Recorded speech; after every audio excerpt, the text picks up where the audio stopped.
بسم الله الرحمن الرحيم الحمد لله رب العالمين وصلى الله وسلم وبارك على عبده ورسوله نبينا محمد وعلى آله وصحبه أجمعين أما بعد السلام عليكم ورحمة الله وبركاته. We have hadith number 310 in the series of Umdatul Ahkam, and this hadith was narrated by Abu Hurairah, may Allah be pleased with him, and it's dealing with the chapter of marriage. So who will read this? Okay. Narrated Abu Hurairah radiallahu anhu.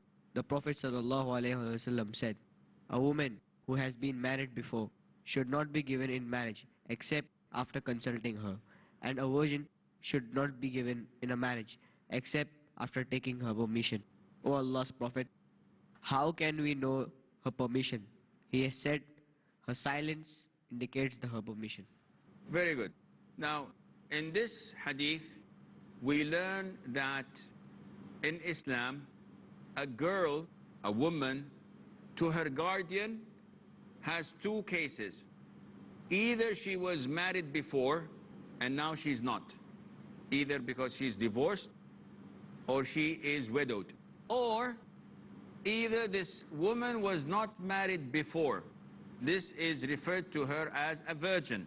So a virgin is any woman that was not married before and the marriage was not consummated. Maybe she had a marriage contract, but the marriage did not materialize. It's only on paper, and then she was divorced or widowed.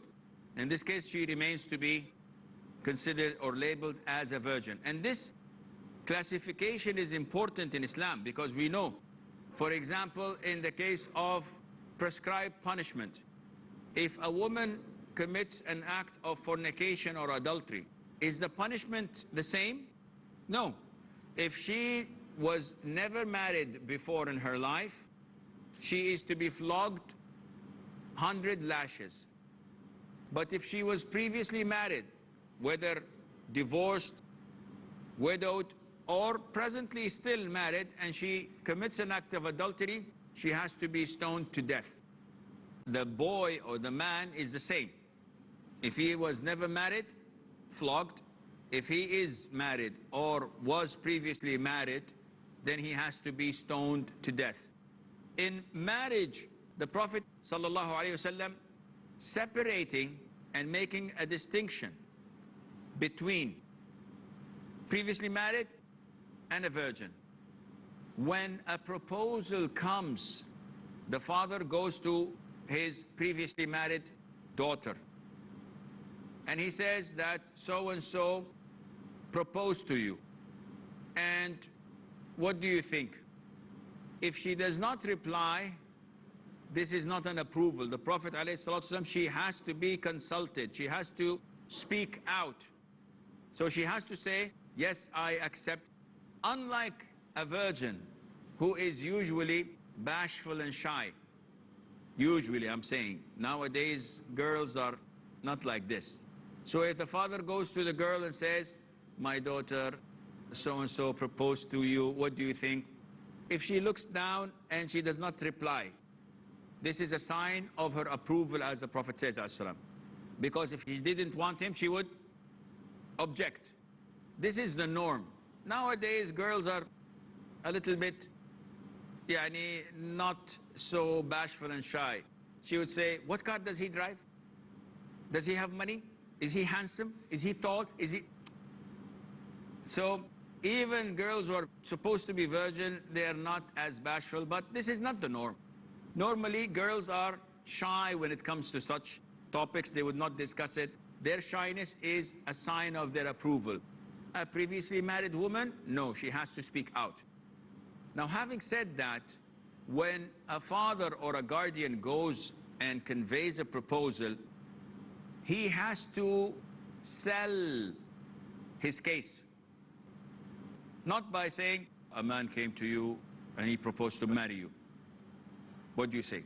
This is not enough. He has to sell this boy to the girl and show the good merits and good character and the good things in him. So he has to say, oh, mashallah, he is 5 or 6 or 7 years older than you. He is nicely built. His face is quite handsome. He has a good job. He comes from a very good family, or he is quite well off. He has his own house. He is very polite. I've asked around and they say that he is, mashallah. Any of the things that would make him appeal to her so that she would approve. Of course, this is only preliminary measures, because then there is what we call the interview or the meeting, the Islamic meeting, when the boy comes and sits with her in my presence, the guardian's presence, and they talk to each other and try to know one another and to try to get something of mutual liking between them. And then it might materialize and happen. We move on to the following hadith, and this hadith was narrated by Aisha, may Allah be pleased with her. She said that the wife of Rafa'ah al-Quradi, may Allah be pleased with him, came to the Prophet ﷺ. And this woman said, I was with Rifa'ah and he divorced me thrice, irrevocable. Afterwards, I married Abdurrahman ibn Zubair, and all he possesses is like the fringe of a garment. Thereupon, the Prophet ﷺ smiled and said, do you want to return to Rifa'ah? No, until he tasted your sweetness and you have tasted his sweetness. Abu Bakr as-Siddiq, may Allah be pleased with him, was sitting at the time with the Prophet of Allah ﷺ, and Khalid ibn Sa'id, may Allah be pleased with him, was sitting at the door awaiting permission to enter. Yet he heard the conversation. And Khalid called loudly saying, Abu Bakr, don't you hear what she is saying loudly in the presence of the Prophet of Allah sallallahu alaihi wasallam? Now this hadith deals with a number of topics. Firstly, this woman was married to the companion Rafa'ah or Rifa'ah al-Quradi, and he divorced her 3 times. So we learn from this hadith that divorce is irrevocable if it takes place the 3rd time. Allah says divorce is twice. Either you keep them or you let them go. And the 3rd divorce is the one that makes the marriage irrevocable. Khalas, it's done. What does that mean? A man has the right to divorce his wife 3 times. Of course, for legitimate reasons. The first divorce takes place. After the divorce takes place, they have what is known as the iddah, the waiting period. And this varies. If she's pregnant, her iddah is over when she delivers. If she is not pregnant, her iddah is counted by monthly periods. After the 3 monthly periods, she is a stranger to him. And during the 3 monthly periods, he has the right to reconcile her and get her back to be his wife. But this means that 1 divorce is down, 2 to go. And if he doesn't, khalas. If the 3 monthly periods are over, then she's a stranger to him. He cannot go back to her until he proposes again from the very beginning. Then he pays a new mahar, a new dowry, with the consent of her father, etc.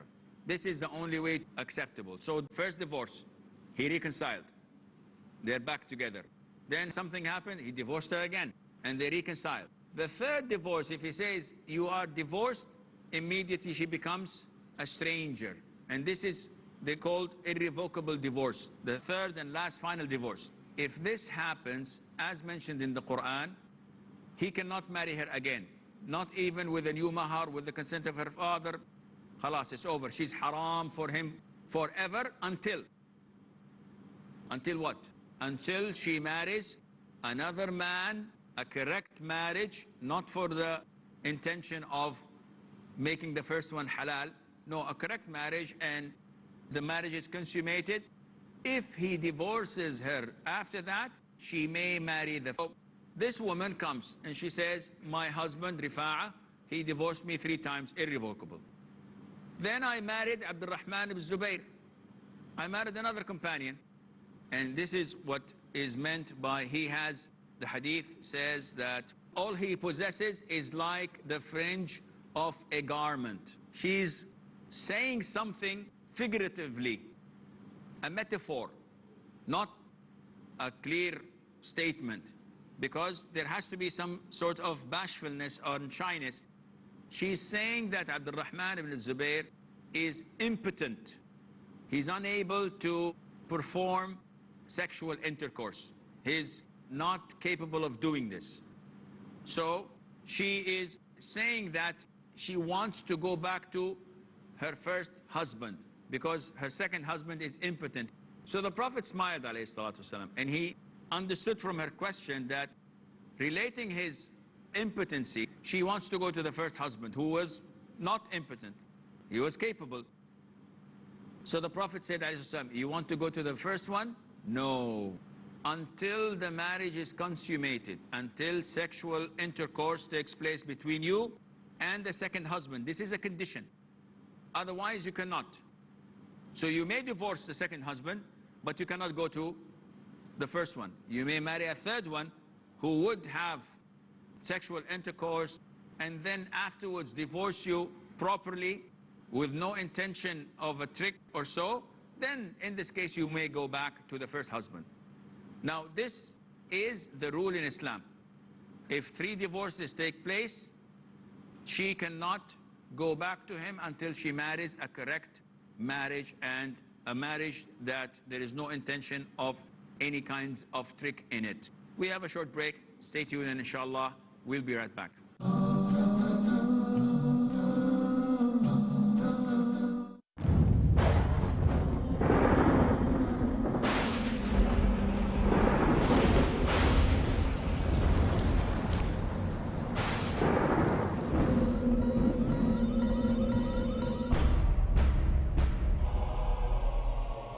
At the time of Nuh, peace be upon him, the floods swept the entire earth, sparing only those who believed. Today, floods of shirk, floods of innovation, and floods of desires and lusts are sweeping the whole earth. Al-Imam Malik ibn Anas of Medina said that the Sunnah is the Ark of Nuh. Whoever boards it is saved, and whoever refuses is drowned and is doomed forever. Join me in Al-Arba'in al-Nawawiyya, the 40 hadith compiled by Imam al-Nawawi.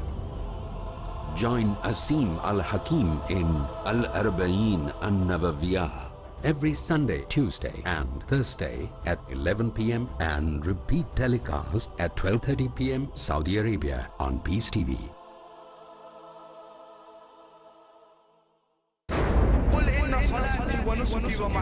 Indeed, my prayers, my sacrifice, my life and my death are all for Allah, sustainer of the world. A dynamic. I challenge any human being to point out a single fundamental of Islam In youthful quest. Which is against humanity as a whole. Iconic, inspiring, encouraging. Don't judge Islam based on the following.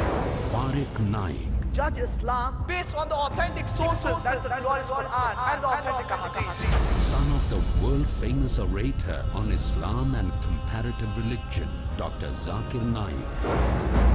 Allah subhanahu wa ta'ala is giving us an opportunity to do a prophet job and to earn a prophet reward.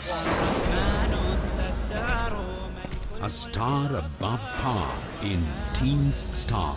Next on Peace TV.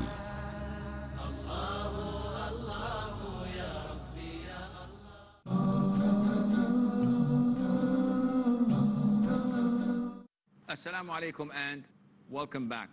So, the Prophet ﷺ told her that she cannot go back to the first husband until a second marriage is correctly consummated. And why do we say correctly? Because it so happens that people divorce and then they regret, especially if there are children around. So after 20 years of marriage, they have children and the man divorced her within the 20 years 3 times, proper divorces. What to do? In this case, they make a trick. So they either hire someone to have a marriage contract for a day, for a week, for whatever, and then he divorces her, and then the first husband could marry her again. The Prophet said, ﷺ, that the second husband is like a borrowed goat. Sometimes if you have goats that are females and you would like them to reproduce, you have to have a male goat.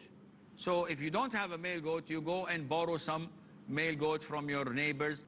So the Prophet is describing this second husband as a borrowed goat. And such marriage is haram. It's forbidden if it's with this intention. So if the man, the first husband, asks his friend, please marry my ex-wife for a week or 2 so that I can marry her after you divorce, this marriage is invalid and she's not permitted for the first one.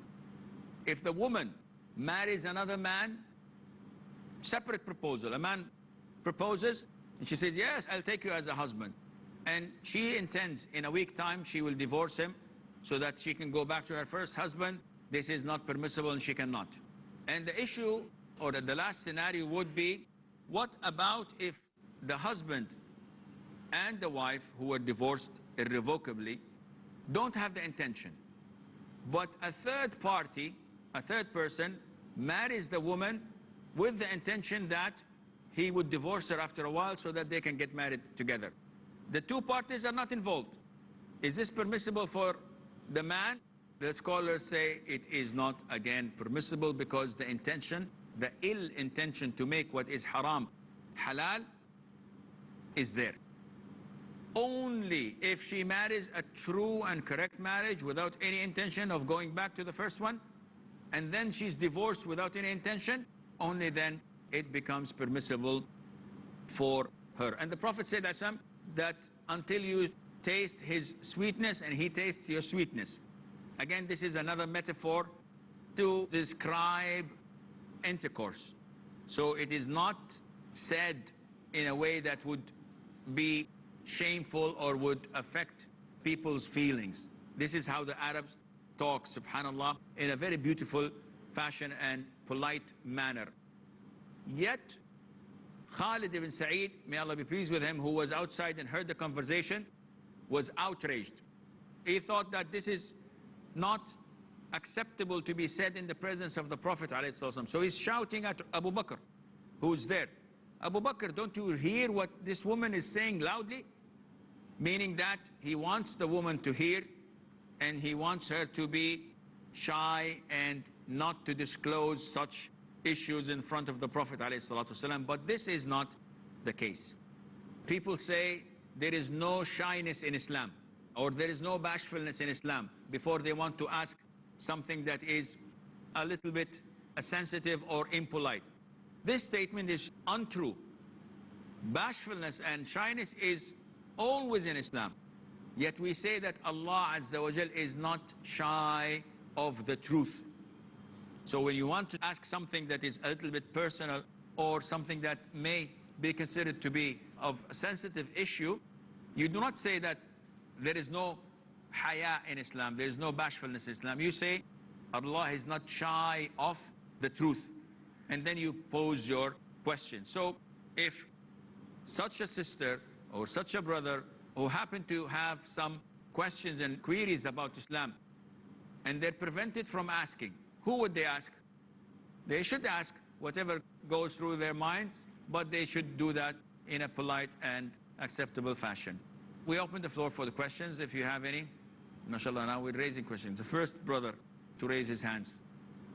Can divorce be conveyed through SMS, email? Okay, that's a very good question. Though it is not that related, but is divorce possible through SMS or emails? Nowadays, unfortunately, people do not communicate together. So when lunch is served in the house, the mother sends a message through BlackBerry to her son, come down for food. They don't communicate, they don't speak to each other, unfortunately. So what's the ruling on such a divorce? First of all, divorce is divided into two types: clear divorce and metaphorical divorce or ambiguous divorce. Clear divorce as I divorce you. You are taliq.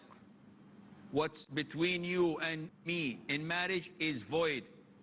This is considered to be clear. There's no ambiguity in it.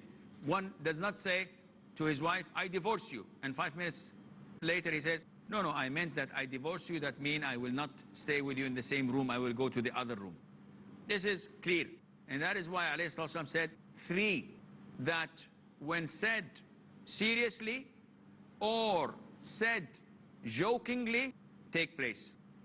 And he mentioned ﷺ divorce, marriage, and reconciliation. The other type of divorce is the divorce that is ambiguous. When a man says to his wife, go to your family. Go to your family. In times of anger, we look at his intention. When someone says, I don't want to ever see your face again, we look at his intention. This is something ambiguous. It can be and it cannot. If someone writes in a paper, I divorce my wife Fatima, and my wife now is going to go crazy. Sheikh, divorce me. I don't have a wife called Fatima. Ha ha ha. Oh, he may have a wife, a third wife. Oh, I'm going to kill him. May Allah make it easy on all of us. So if someone writes on the paper, I divorced my wife Fatima, and his wife's name is Fatima, does this take place? This is ambiguous to some scholars. Why? Because he may say, I was only trying to check the pen. I see my handwriting, how it looks. I didn't intend divorce. So SMSs, emails, again, this goes back to the court. Maybe he was typing. Maybe he was playing with his friend. He could have any other reason. This is between him and Allah Azza wa Jal. So if someone divorces ambiguously by saying to his wife, go to your father's house, I don't want to see you anymore. She goes to her father's house and her father comes and says, did you divorce? She said, no, no, uncle, by Allah, I didn't. I didn't mean anything. I just wanted her to go for a week or two so things would cool down. Then this is not a divorce. But if he says, yes, I intended that this was a divorce, then the divorce takes place. So I hope this answers the question. Yes. Sheikh, what is the correct method of divorcing, and is it permissible to divorce thrice at the same time? Okay, now these are two questions, and again, I answer only one question at a time. The first question, what is the proper way of divorcing? One would say, Islam promotes divorce. No, Islam is a beautiful religion. Unlike other religions where divorce has no limited number. Divorce, then I reconcile. Divorce, I reconcile. Divorce, I reconcile. And this was found in Arabia before Islam. A man marries a woman and he divorces her just before she is permitted to marry another one. When her iddah is over, he says, I reconcile. Then he divorces her again.